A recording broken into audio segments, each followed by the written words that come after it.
درود به همه مردم سرزمینم ایران و پادشاهی خواهان و آزادی خواهان.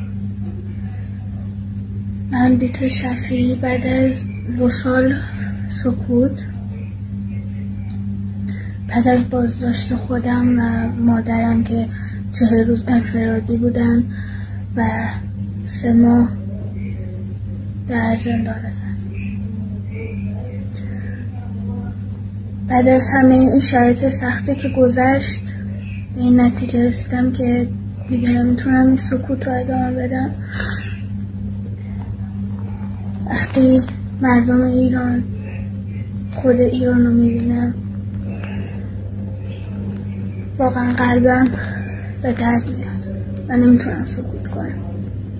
من همینجا اعلام میکنم که این سکوت رو میشکنم و میخوام به نمایندگی از نسل زد و نسل‌های دیگه، اگر به بنده افتخار بدم و نمایندهشون باشم،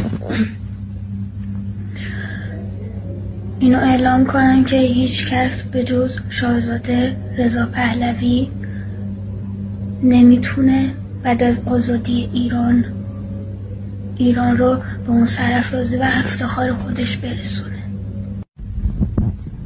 من در ایران میمونم و از اینجا نمیرم و ارادت خودم رو نسبت به رضا شاه دوم اعلام میکنم و از همین تریبون میخوام به همه مردم عزیز ایران بگم که دوباره بعد گذشته 2 سال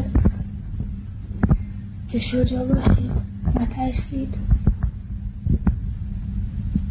ما شاهزاده رو داریم. واقعا نمیتونم بعد این چیزایی که گذشت به ما مردم ایران بیشتر از این سکوت کنم. اصلا برام مهم نیست چه اتفاقی میفته. خون من از خون بچه‌های دیگه که کشته شدن رنگین تر نیست و